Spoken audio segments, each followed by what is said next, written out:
Alumni pipang medwai inu bunsang kaping cire new free thur kana bunsang pe plada sing guane ricu kana bunsang ta namung ket lai nem thur pipang kana bunsang ta tu chang mang ket lang ket lai rang pat kadi kana bunsang na cire pe mong tanya diga ta giờ nan lai nem baju lu yang bunsang ta le yo ket le rang thau yu o yo nyam bai mi bo ma ket lai rang ngat pro san na sang bun pla pe pla ka pu les thun đum đã ra lâu đi tại dù mi dù prang hiếm bắc này lại trúc ta đang tháo dù giờ nó lại này mày càng lại chun gậy như vậy à cơ biết bằng loại bu lại mày pre ít lằng báo chí hàng lại thư trả thịt nghèo hoặc lại sọc dần này hàng lại này ví dụ pro này suy lên nó mày đầu mạ pro cật lại nem ta gặp phải mông bởi mồm đời hôm qua đây tôi mua cho sao cho nuôi mỹ nhiều màu nó có càng rắc lợi dần nó như lệ ông cho biết ông từng đến Việt Nam 2019 và tiếp xúc với người thượng ở Tây Nguyên, tận mắt chứng kiến cuộc sống khốn khổ của họ, chứng kiến việc họ bị đối xử bất công, bị tước đoạt tài sản, nhiều tước quyền tự do tôn giáo và dự đến thương cùng. Nên ta lại đường cùng dự đến đường cùng này ta lại nhụ bút khật lại nế hàng lại square này lại chính phủ mạ pro cả ana buồn sang đây gà đập pu thâu du nhiều suy thôn lại nhiều mò nhiều tiếp cận là buồn sang đây gà đã lại bệ này thì được lạc 2019 do cất những bút lại khật lại này lau một lại tục hào này lại nhiều trôn chậm này này bị thông tin báo chí bây giờ đang có trôn này đang xăm đang lăng lăng đục nạt đang còn sàn này nhưng phải như vậy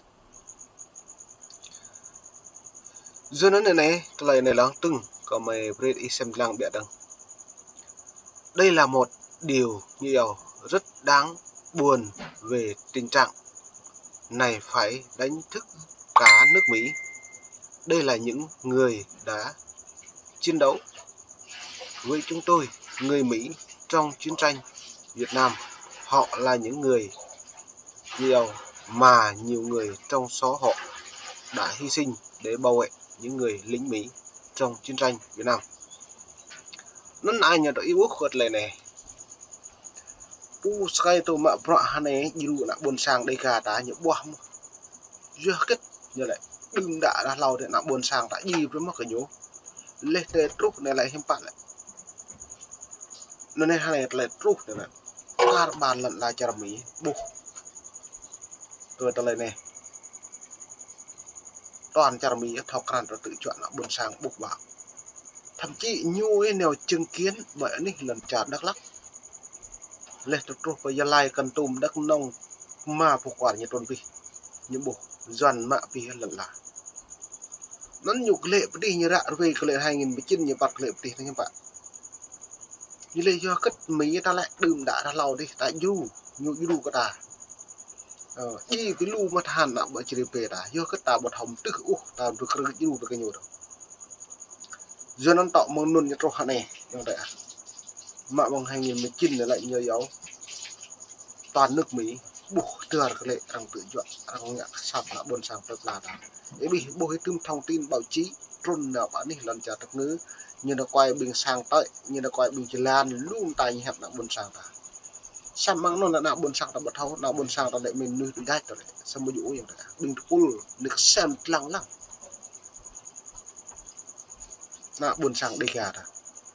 do nó phương hướng phá nắp ta đi thâu nhưng bắt rằng chẳng mắc prakar kulian này do nên chẳng nó bị nằm rung rang rạ này bố là tôi có một rạ về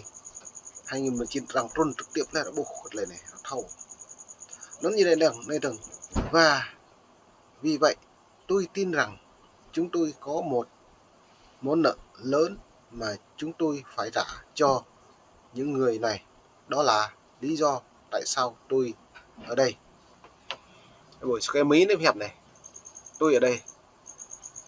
ngày hôm nay mục sư này năn như này có một đặc không cái thao lấy vì bằng phố lấy xem lăng video của như này bảo chị như này thầu mục sư như này để tôi thêm lấy tương như này ta có đặc năn này tôi thao buồn năn này mục sư này thao lấy post này mà bọt đi đủ cả buồn sang một cái nhà đầy gà đây rồi năn này lê tướng như lẽ không tin cáo buộc nhiều của Việt Nam, trong khi một số nhà hoạt động và giới quân sát cho rằng vụ tấn công có thể bắt nguồn từ tình trạng chi thị sắc tộc đối với người thượng ở Tây Nguyên. Nên ta xem lăng là tôi nhập phát cái đi ông tề ta ý buồn mà như dày nghĩa mà tôi trả nhật lại chun mà các đạo buồn sao đã buộc lên này tôi mình xem lăng từng chi tiết như xét xử như cái nhầm các đạo buồn sang đã khung bố thậm chí như lệ đã kéo có lấy ly khai tư trị xem ta lấy ly khai tư trị một sốอย่างđấy lấy tiếp thì nhủ hay tiếp thằng ta một thằng hẻm mũ nhưng bạn ta thôi thì tùy tiếp thì nhủ từ ta nhật thao nhiều keng ta độ họ nhủ nhiều thao công phụ thao lượng cụ ở tại chính phủ phun của lần bữa nay em bạn lại nhiều prem mà một lần ngày cái đảo lấy từ là cái thao phi bóng mà làm sao cho là một lúc cho nhủ bây lần thì bây giờ bữa nào bẹ nhiều con ông doài nhật trôn lần chặt tập ngư cất những ạ mừng plung nhật trôn bông màu tròn lẽo mừng plung nhật trôn cất cái này như là sự mạ tàu nhưng mà nó lần ở như nèo chứ nhưng mà tàu xịu tàu bịp tàu kẹo ở bịp tàu cái nhà đâu nhưng mà cho bịp cho kẹo ở bịp cho cái như mà đâu bao giờ nhớ cái tịt lần là nó buồn sang đi cả đi mua đấy là buồn sang tao một lần là nhã ô đi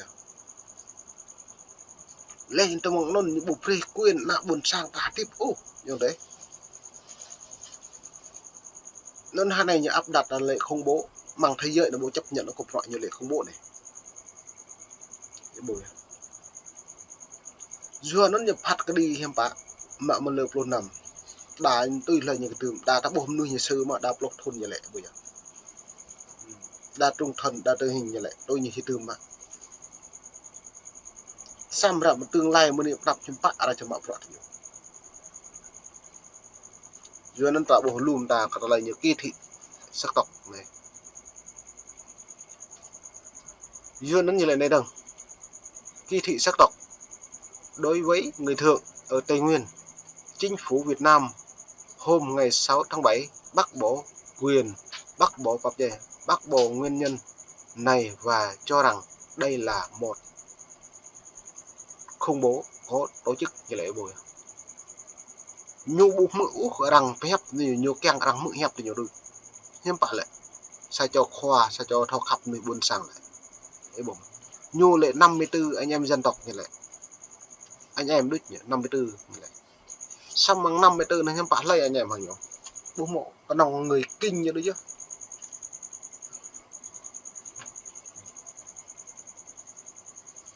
lê tông bầy cụ nơi đồng phía nhiều phía Bộ Công an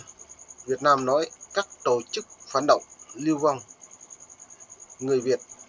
các phần tử nhiều theo chủ nghĩa cực đoan lợi dụng các vấn đề dân tộc tôn giáo nhiều trú trần tại một số quốc gia thiết lập cơ sở nhiều chân rết tổ chức huấn luyện nhiều cho số đối tượng trong nước và cử người xâm nhập vào Việt Nam chỉ lãnh đạo thi hành nhiều nên lệ vi bằng nhiều lệ cả ta số săn sọ bơi nhô thằng bố lại sọ mong bạn nguyên nhân lý do cơ từ lấy nhiều phát cái đi là buồn sang đi gà đã nên để buộc mày cho nàng biện em được buồn sang tuy nhiên như đều cộng đồng người thượng ở Mỹ không tin vào cáo buộc này thậm chí có người còn cho rằng đây có thể là một âm mưu của chính quyền Đảng Cộng sản Việt Nam nhằm có cớ để đàn áp người thượng mạnh tay hơn luôn từ lời này đã bỏ lắc này như muông này như lợi dụng kẻng mạ pi vàng bình nào chú chót đã buôn sang đi gà đã kẻng phải lùm nước từ dần lệ mườn rộ bề mằng này đục nước bê cò mong này như ngạ xăm nhiều mình pi bằng hạt như ngạ nhờ cầm như thế buộc cầm ở nằm rồi mỗi chỗ này tai giám sát 24/24 thông tin cập nhật mỗi ngày mình trả đi beri kena buồn sang tersemblak non mong này ni ke pang met wa in buồn sang nam mong qua này mình thư kena buồn sang semblang le 20 sa lên sát thôn đồ bảo đồ pro bạ này hàng là buồn sang semblang pe pro dưa ta tôi mỹ bố lại mong plung đi công ta đấy ở phố hạ là mỹ lệ dưa lu nhố phần anh gặp họ dần gì kena buồn sang ta lệ suy thôn lệ mi như lệ nạ buồn sang ta du khu nhô như lệ xăm nhô cao bộ du lệ tệ đừng đạn này thực hiện nó là trang mang nạ buồn sang đây cả đó này nó chơi new frame chứ lấy ra lấy pani đã bạn đi thằng bắp lại bị xem lăng